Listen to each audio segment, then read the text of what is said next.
Gang, what's up? Aaron here, Canadian Looney. What's better than Melissa Lantsman? What's better than Larry Brock? Larry Brock and Melissa Lantsman tag teaming our dirty, scoundrel, rotten Attorney General Sean Fraser.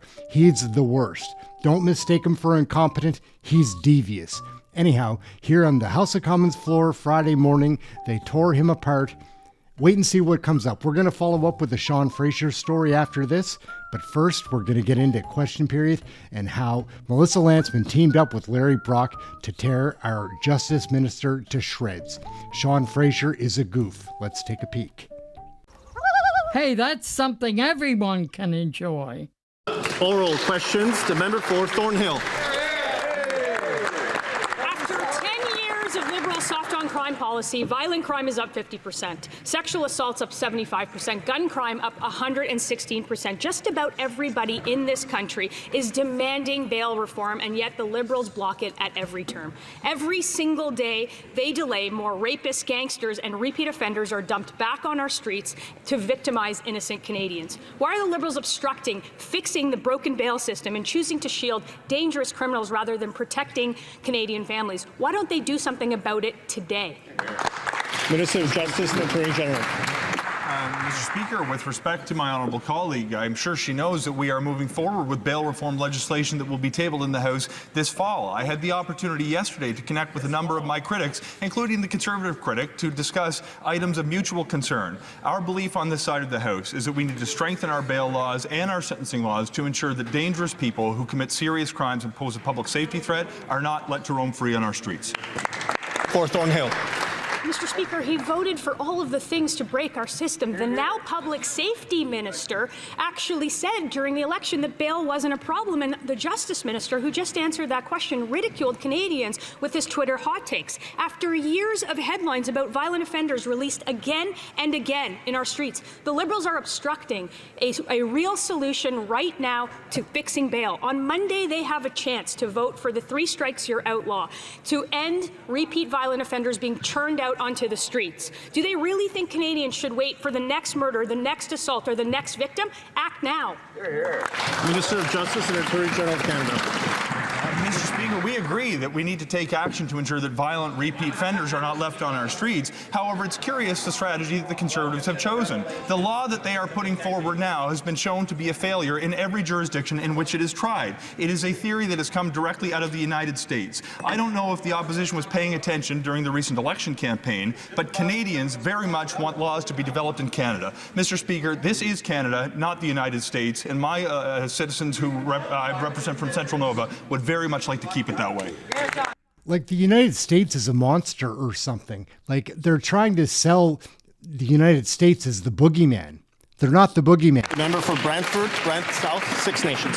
After 10 years of patching catch and release laws that turn criminals loose on our streets, the Liberals are now obstructing jail not bail laws. In Nova Scotia, a man sexually assaulted more than 300 children and within hours was released on bail. This is outrageous. The same violent criminals are cycling through the system again and again.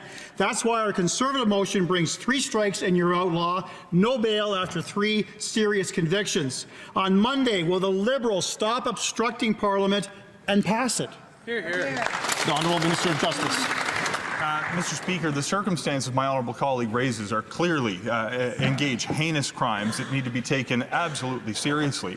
I spent a number of the last few months meeting with law enforcement, meeting with people who work within the criminal justice system, meeting with people who have dedicated their lives and careers to improving public safety in this country. Not one of them has come forward with a recommendation that we should adopt the Conservatives' approach to this particular issue. Mr. Speaker, we will use evidence, we will work with the stakeholders who know what they're talking about to advance solutions that will actually make Canada a safer place. I hope the Conservatives will work with us. The member for Brantford, Brant South, Six Nations. If the Liberals really wanted to crack down on crime, they wouldn't cling to their catch and release laws that let repeat violent offenders back on our streets. For years, premiers, police chiefs, and mayors across the country have been pleading with this government while they defend laws that let criminals back on our streets. Enough is enough. Our motion is clear. After 3 violent convictions, no bail, no parole, no house arrest. Will the Liberals stop obstructing Parliament and pass jail, not bail, this Monday, yes or no? Honourable Government House Leader. Oh gosh. So this isn't Fraser. This is Stephen McKinnon. He's the House Leader for the Liberals. He's a real sack of something that's not good. I don't know. Stephen McKinnon's hard to listen to. He's a creep. Speaking of legislation, there is legislation before this House as we speak. Bill C-2, which secures our borders, which deals with the scourge of fentanyl, which brings order to our immigration system. That member has had many opportunities to get tough on crime by voting for Bill C-2. Where's he been, Mr. Speaker? Great question. We're going to take a peek at our Justice Minister, our Attorney General, Sean Fraser. He's a loser from Nova Scotia here. He's an embarrassment to the province, and now he's one of the senior members in Carney's cabinet of corruption and conspiracy. They're conspiring to destroy our Canadian culture, piece by piece, brick by brick. All the problems that we have, housing, immigration, grocery prices, inflation, all of these many things are on purpose. They're destroying our culture brick by brick. It wouldn't be a coincidence to have all of these things falling apart at the same time unless it was planned. Everybody calls them incompetent. It's not that. It's deception and it's devious. It's a well-constructed plan that's being executed under the veil of incompetence. It's not incompetence, gang. These guys are atrocious and they aim to destroy our culture. Sean Fraser is one of the senior cabinet ministers helping Mark Carney, our prime minister, fake and phony, do this. He's announcing a new hate crime bill, and hidden in this piece of, it's like a turd that he's going to wrap in sugar. If you take a big bite, you know it's shit.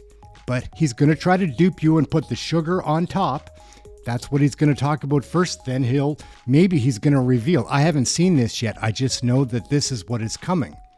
Let's take a look. Sean Fraser, Attorney General, embarrassment to Nova Scotia, and sweat monster and, I don't know, blowhard. He's a mess. Let's take a look and a listen to how he's going to prevent hate in this country. Good luck. Hey, that's something everyone can enjoy. Good day, everyone. Earlier today, I tabled a bill in the House of Commons to help protect Canadians against hate. One of the great promises of Canada is the ability of our citizens to live freely in their communities, regardless of the color of their skin, the God they pray to, or the person that they love. Sadly, too many Canadians are robbed of these freedoms that so many of us take for granted. Frankly, the prevalence of hate crimes in this country that steal those freedoms are something that should shock the conscience of every Canadian. It is disheartening when you read the news and see day after day stories about yet another victim suffering suffering a hate crime at the hands of someone who is not simply conducting a criminal activity, but who's motivated by their hatred towards an entire group of people. What's that? Oh, the symbols. Oh, I thought you were just looking for the sentences. Yeah, yes, yeah, certainly. So the specific symbols will be the Nazi Hakenkreuz, commonly known as the swastika, and the Nazi double sigrun, also known as the SS bolts, and the symbols of formally designated terror entities, as well as images that would be reasonably confused for those entities to protect against the possibility of counterfeits to avoid the application of law. What do you mean by reasonably confused? Because concerns we're hearing from some Muslim groups is that like a Palestinian flag could be flown outside during a protest, and a police officer might confuse that for Hamas's flag. Yeah, look, thank you, and that is such an important clarification. So when we are dealing with a terror organization that has a specific symbol, we would be targeting that. But when I say reasonably confused, what we're trying to target is someone who would tinker with an image slightly to make the argument that in fact it's not the symbol, when in fact the intent is to still promote hate through the use of the symbol that may not be observable easily in the circumstances. So this is not about to be clear, this is not about a Palestinian flag. And how do you expect a police officer to be able to make that call in the heat of the moment? So that's one of the reasons that we put this specific provision in. A police officer will presumably, in that moment, be able to see something that appears very much to be the terror symbol. If we want to make sure that it is, we're not asking the police officer to do an examination for counterfeit in that instance, because it would be practically impossible in many circumstances. So this specific provision is meant to assist law enforcement on the ground in that regard. Is the location of where the terror symbol is displayed a factor here? What I'm trying to get at is, will someone walking down the street with a swastika T-shirt or a Hezbollah T-shirt or carrying a Hamas flag be guilty of an offence, or does it relate to where they're located, for example, if they were outside of a synagogue? And equally, if a police officer walked into someone's house and found they had, swastikas all over their bedroom, would that be an offence? Just a point of clarity. These will depend upon the person's behavior and the circumstances, and law enforcement and prosecutors will need to be satisfied that they were using the symbols to willfully promote hate. You can appreciate how there would be a range of different circumstances that could impact whether in a given set of facts that the display of the symbol would be used for that purpose. Typically speaking, other hate provisions would have limitations if it's purely a private display. That would not necessarily mean that you're promoting hate. However, it's impossible to say with certainty in a hypothetical situation whether an individual has this specific motivation behind the display of hate symbols without having an opportunity to dig into the motivation that they may have for the display of the symbol in the first place. I wanted to follow up on that. Can I just follow up? You said that intimidation is an offence. How can you guarantee that won't put a dampener on legitimate protest, which can be intimidating, it can be noisy, it can be loud, it can be, unpleasant and annoying, but where is the line between an annoying, loud protest and one that is criminally intimidating? Well, if the purpose of your taking part in a protest is to communicate an idea, to communicate information, that is not captured by the legislation. If you're seeking to take part in democracy, share your perspective with the world and with your community, we must jealously guard the right of Canadians to do so. Where it crosses into a criminal context is when your motivation is not to share information or to communicate an idea, but instead to specifically incite fear within the person who may be attending their institution. To me, it's unreasonable and immoral to target someone on the basis of their belonging to a particular religious community, to seek to intimidate them from being able to practice their religion freely. However, if you have a political point to make, you should be comforted by the fact that political speech is amongst the most tightly protected speech in this country. So if your purpose is to share information, to take part in a peaceful protest, and to communicate an idea, this legislation does not seek to scope in that conduct, but is rather targeting conduct where the motivation is to intimidate someone from practicing their faith in a community. Just for clarity, and then I do need to go or I will miss my anniversary dinner, but your point is extremely important. We do seek to ensure that people can freely attend their religious institutions, community centers, schools, and other facilities that are used primarily by a identifiable group that's recognized in Canada's laws. However, when that hate takes place in a public setting, not necessarily targeting an entire class of people or a building used by a class of people, but that hate motivation still exists to target a specific person based on their belonging to a specific group, that is the reason that we wanted to include the separate charge of hate, to recognize that hate is not limited to our religious institutions or buildings, but exists everywhere, and where it exists, we want to ensure the criminal law can respond. I really must go. Irishman kneecap is going to sue the federal government. Can you react to that, please? I've only just become aware of this in the minutes before I've come out to the microphone. I would point you to the appropriate department to provide an answer. Is the actions that this band took, the things that one of them had flown a flag of Hezbollah and the band had shouted up Hamas, up Hezbollah. Is that the type of thing that you think would be criminalized under this law? So I've only become aware through a 1-minute verbal conversation of this story. I haven't actually read it myself. I make a habit not to speak about things that I haven't taken the time to understand. I would point you to relevant departments who may be dealing with any government decisions being taken, but I would like to get fully briefed on it before I offer commentary in public. What we've heard today is that someone can slap on a Nazi t-shirt or a Hezbollah t-shirt and walk down the street, and unless police decide on the circumstances, their motivation, that's still going to be legal under this law. So I do need to go. I've mentioned it a number of times. All of these cases will be fact specific in every instances. That is true of hate crimes that exist today. That will be true of not just hate crimes, but all crimes going forward. I think it's dangerous for me in a hypothetical context to start projecting on what behavior may specifically be included in the absence of a full understanding of the facts. What we're trying to target with these hate symbols is when an individual is willfully promoting hate against an identifiable group in Canada, and they're using known hate symbols to do it.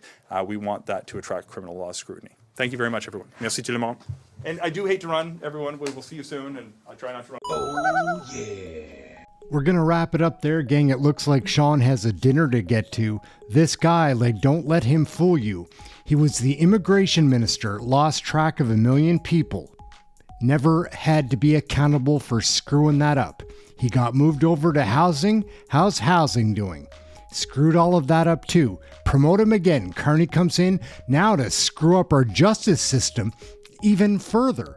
And Fraser here was a coward. He didn't even have the guts to tell Canadians what is in the underbelly of this bill. I can't find it online. They've only released the press statement. It's such bogus. They're duping Canadians. They're stealing our culture. They're destroying everything on purpose. This is what Carney and Trudeau have been up to the whole time, ruining our Canadian way of being.